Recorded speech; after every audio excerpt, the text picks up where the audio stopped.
தம்பிராஜா அடக்குமுறைகளுக்கு எதிரான ஜனநாயக அமைப்பின் தலைவர். தமிழ் தேசியத்துக்கான அரசியல் பாதையில் 2009ற்கு பின்னரான நாட்களில் அந்த அவசியத்தை உணர்ந்துதான் நான் அரசியலில் பங்களிக்க முன் வந்திருந்தேன். வடமாகாண சபை தேர்தலில் கூட என்னை நன்கு திட்டமிட்டு இல்லாமலாக்குவதற்காக சித்தார்த்தன் அண்ணரின் நம்பரை எனது போஸ்டரிலும் எனது நம்பரை முதலமைச்சரின் போஸ்டரிலும் கஜதீபனின் போஸ்டரிலும் பதிவிட்டு என்னை இல்லாமலாக்க, என்னை குறிப்பிட்டு இல்லாமலாக்க முயன்றிருந்தது இலங்கையின் தேசிய புலனாய்வு. அதன் பின்னரான நாட்களிலும் நான் இன்று வரைக்கும் தமிழ் தேசிய பாதையில் அரசியலில் தனித்து துணிவாக நின்று செயல்படுவதை கண்டு அச்சமுற்ற சில சக்திகள் என் மீது வசை மாறி பொழிந்து என்னை இல்லாமலாக்க முயல்கின்றார்கள். அனைத்தையும் எதிர்கொண்டு இந்த தமிழ் தேசிய அரசியலில் 2009ஆம் ஆண்டுக்கு பின்னரான நாட்களில் நான் நடைபோடுவேன், ஒதுங்க மாட்டேன், அச்சமுற்று பின்வாங்க மாட்டேன் என்பதை உறுதியோடு தெரிவித்துக் கொள்ள விரும்புகிறேன். எந்த ஒரு உண்மையும் இல்லாத பொய்யான வம்புத்தனமான வசைபாடல்களை தங்களுடைய அதிகாரம், தங்களுடைய மக்கள் மத்தியில் தங்களுடைய பிரசன்னங்களை எல்லாம் வைத்து என் மீது சேற்றை அள்ளி வீசலாம் என கனவு காண்பவர்கள் மனதில் கொள்ள வேண்டும்.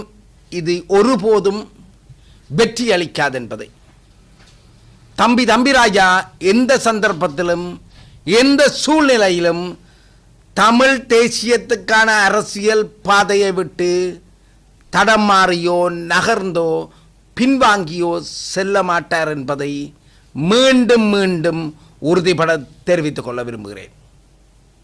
அமைச்சர் ஜெய்சங்கர் தமிழ் தேசிய கூட்டமைப்பு பிரதிகள் கொழும்பிலே சந்தித்திருந்தார்கள். இந்த சந்திப்பிலே இப்போது பேசுபொருளாக இருக்கின்ற இந்த இந்தியா அத்துமீறிய இலங்கைய மீன்பிடி தொடர்பிலே தமிழ் தேசிய கூட்டமைப்பு சார்ந்தவர்களும் சரி அல்லது ஜெய்சங்கரும் சரி கரிசனை கொள்ளவில்லை, பேசவில்லை என்ற ஒரு குற்றச்சாட்டு பரவலாக மீனவ சமூகத்தில் முன்வைக்கப்படுகிறது. தொடர்பில் முடிவு எமது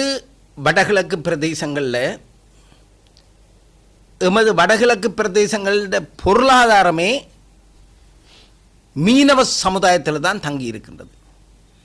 கடந்த 3 தசாப்த காலமாக சொல்லனாத துன்பப்பட்டு வறுமையில வாடி இருக்கின்ற இந்த மீனவ சமுதாயத்தை, மீனவர்களை, அவர்களுடைய வருமானத்தை இல்லாமலாக்குகின்ற விடயத்தில் ஒரு அரசியல்வாதியும் அக்கறைப்பட்டு அது சம்பந்தமாக அவர்களுக்கு ஒரு சரியான நிவாரணத்தை பெற்றுக் கொடுக்கவில்லை என்பது என்னிடம் இருக்கின்ற ஆதங்கம். பாராளுமன்ற உறுப்பினர்கள் இருந்திருக்கிறார்கள், அவர்கள் எல்லாம் ஒற்றுமையாக, அது இந்திய தேசமாக இருக்கலாம், யாராவும் இருக்கலாம், தொப்புள் கொடி உறவென்று சொல்லி எமது மீனவ சமுதாயத்தின் வயிற்றில் அடிக்கிற அந்த ஒரு விடயத்தை எக்காலகட்டத்திலும் நாங்கள் அனுமதிக்க முடியாது. எமது மீனவ சமுதாயத்தின் சமுதாயம்தான் தமிழர் தேசத்தின் பொருளாதாரத்தின் அடிநாதம்.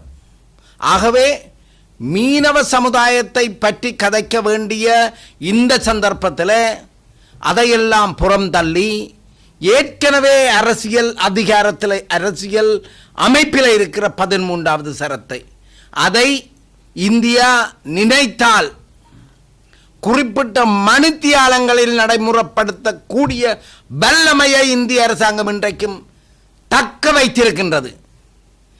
நாங்கள் எல்லாம் 13வது சரத்தை பற்றி பேசுகின்றோம். சந்தர்ப்ப சூழ்நிலைகளை எல்லாம் நாங்கள் உள்வாங்கி சரியான பாதைக்கு நாங்கள் எங்களுடைய அரசியலை முன்னெடுத்து செல்ல அரசியல்வாதிகள் முன்வர வேண்டும். சும்மா சும்மா போய் 13வது சரத்தை பற்றி பேசிக்கொண்டு இருப்பதை விடுத்து, அதேபோல இந்திய தேசமும் இந்திய அரசாங்கமும் 13வது சரத்தை வைத்து மட்டும் எங்களுக்கு அரசியல் சித்து விளையாடாமல், ஏற்கனவே எத்தனை வருடங்கள் ஆயிட்டன. 13வது சரத்து யாரின் நிர்பந்தத்தால் கொண்டு வரப்பட்டது? எமது இளைஞர்கள் ஆயுதமேந்தி போராட முன்வந்ததன் விளைவுதான் இலங்கை இந்திய சமாதான உடன்படிக்கை ஏற்பட்டது. இன்றைக்கு எத்தனை வருடங்கள் ஆயிற்று. இதுவரையும் அமுல்படுத்தாத, இதுவரையும் செய்ய விரும்பாத அந்த 13வது சரத்தை விட்டு வடகிழக்கு பிரதேசம் இணைந்த ஒரு வல்லமையான, ஒரு பலமுள்ள ஒரு சுயாட்சியை பெற்றுக் கொடுப்பதை பற்றித்தான் இந்தியா புதுசாக ஏதாவது பேச வேண்டுமாயிருந்தால் பேச வேண்டும். 13வது சரத்தை மீண்டும் மீண்டும் ஒரு நாளும் அது நடக்க போறது கிடையாது. ஒரு நாளும் இவர்கள் செய்ய போறது கிடையாது. அரசியல்வாதிகள் தங்களுடைய ஆளுமையை, தங்களுடைய திறமையை, தங்களுடைய வல்லமையை எல்லாம் கூடி பேசி அவர்கள் ஒரு வித்தியாசமான ஒரு தீர்வுக்கு முன்வர வேண்டும். இதையெல்லாம் தாண்டி இனிவரும் காலங்களில் கட்சிகள் என்று எமது தமிழ் மக்களை பிரித்தாளாமல் ஒரு சிவில் அமைப்புகள் அல்ல, ஒரு மக்களை உள்வாங்கிய ஒரு அமைப்பை உருவாக்கி கட்சிகள் எல்லாம் ஒன்றாகி அந்த அமைப்பின் கீழ் வல்லமையுள்ள, ஆளுமையுள்ள 28 வயது நிரம்பிய இளைஞர்களை அரசியல்வாதிகளாக முன்கொணர்ந்து அவர்களை முன்னகர்த்தி ஆலோசனை வழங்கி ஒரு புதிய விடியலை தமிழினத்துக்கு பெற்றுக் கொடுக்க முன்வர வேண்டும் என்று அனைத்து அரசியல்வாதிகளையும் வினயமாக அடக்குமுறைகளுக்கு எதிரான ஜனநாயக அமைப்பு கேட்டுக்கொள்கின்றது. ஜனாதிபதி தேர்தலிலே தமிழ் மக்கள் சார்ந்து ஒரு தமிழ் பொது வேட்பாளர் ஒருவரை நிறுத்துவது தொடர்பான கலந்துரையாடல்கள் வடக்கு கிழக்கு கல்வியில் இடம்பெற்றிருக்கின்றது. இந்த கலந்துரையாடலிலே பல்வேறுபட்ட கருத்துக்கள் முன்வைக்கப்பட்டிருக்கிறது. பொது வேட்பாளர் ஒரு சார கருத்து முன்வைக்கலாம், பொது வேட்பாளர் வேணுமென்று சொல்லி இன்னொரு சார கருத்து மேலே இது பற்றி உங்களுடைய பொது வேட்பாளர் சம்பந்தமாக முதலாக எனது முகநூலில் நான் தான் பதிவிட்டிருந்தேன். பொது வேட்பாளர் தான் தமிழ் மொழி பேசும் தமிழர்களுக்கு உகந்ததொரு சிறந்த தீர்வாகும்.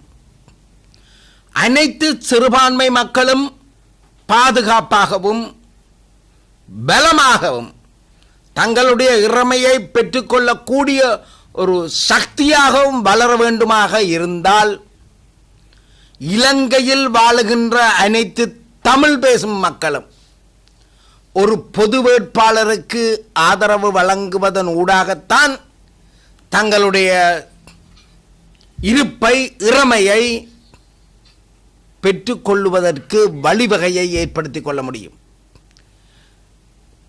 சாதாரணமாக வடகிழக்கு மட்டுமன்று இல்லாமல் இலங்கையில் வாழ்கின்ற அனைத்து தமிழ் பேசும் இனங்களும், இதற்குள் எமது முஸ்லிம் சகோதரர்களும் உள்வாங்கப்பட்டு சிறுபான்மை மக்களின் இருப்பை, இறமையை, பாதுகாப்பை உறுதிப்படுத்தக்கூடிய ஒரு அரிய சந்தர்ப்பமாக இந்த பொது வேட்பாளர் இன்றைக்கு பேசுபொருளாக இருக்கின்றது. ஆகவே அனைவரும் இது சம்பந்தமாக நன்கு சிந்தித்து மேலதிகமாக அனைத்து முஸ்லிம் கட்சிகளுடனும் பேசி ஒரு தனித்துவமான ஒரு பொது வேட்பாளரை, தமிழ் வேட்பாளர் ஒருவரை நிறுத்துவதன் ஊடாக இனிவரும் காலங்களில் ஒரு ஐக்கியமான தமிழ் மொழி பேசுகின்ற ஒரு கட்டுக்கோப்பை உருவாக்க முனையலாம், முன்வரலாம்.